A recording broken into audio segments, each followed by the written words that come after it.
7 மாத குழந்தை பசியோடு இருக்கின்றது.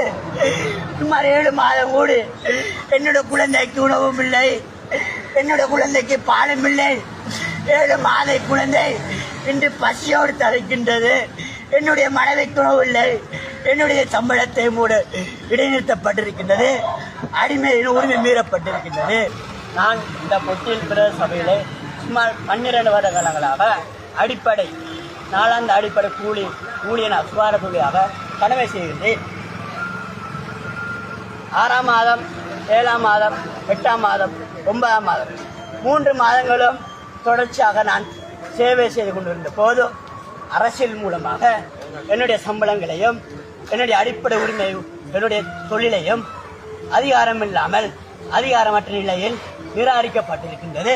நான் மேலும் முறைப்பாடு கொடுத்த போதும் இந்த பொத்தியில் பிரதேச சபையின் அதிகாரிகள் மூலம் எவ்விதமான நடவடிக்கை எடுக்க முடியாது கூறுகின்றார்கள்.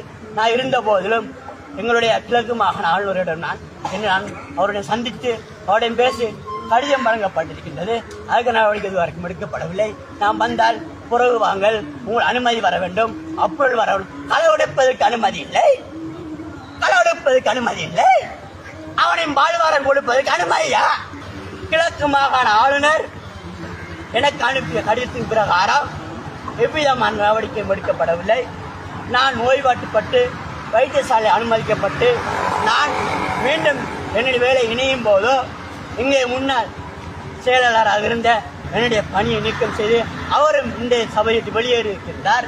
இந்த சாபம் அவரின் சாரும் இதுக்கு பொறுப்பாக இருக்கின்றவர்களும் சாரும் என்னுடைய குழந்தைகளின் பதுவாகும், என்னுடைய மனைவியுடைய பதுவாகும், என்னுடைய குடும்பத்தினுடைய பதுவாகும். இதை அவங்களுக்கு சாரும், இது சாரும் நீதி கிடைக்கும் வரைக்கும் நாம் போராடுவேன். நேற்று பின்னரம் நேற்று 4 மணிக்கு ஆரம்பிச்சிருந்தேன். யாரும் வரவில்லை.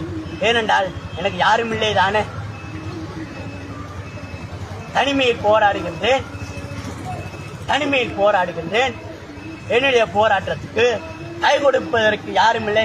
ஆனால் நான் நிறைய அரசியல்வாதி கை கொடுத்திருக்கின்றேன். ஆனால் என்று அவர்கள் துரத்தி இருக்கிறார்கள். இந்த அநீதி நடந்திருக்கின்றது.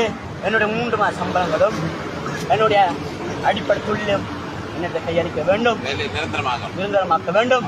இல்லாவிட்டால் இந்த இடத்திலிருந்து நான் இந்த இடத்தை நகர மாட்டேன். நீதி கிடைக்கும் வரைக்கும், சாகும் வரைக்கும். என்னுடைய குழந்தை அங்கே சாகின்றது, வீட்டில் உறங்கி சாகின்றது, உணவில்லாமல் நான் இங்கே சாகின்றேன். இந்த நீதி கிடைக்க வேண்டும், நீதி கிடைக்க வேண்டும். 7 மாத குழந்தை பாலிலே குடிப்பதற்கு வாங்குவதற்கு பால் பொட்டி வாங்க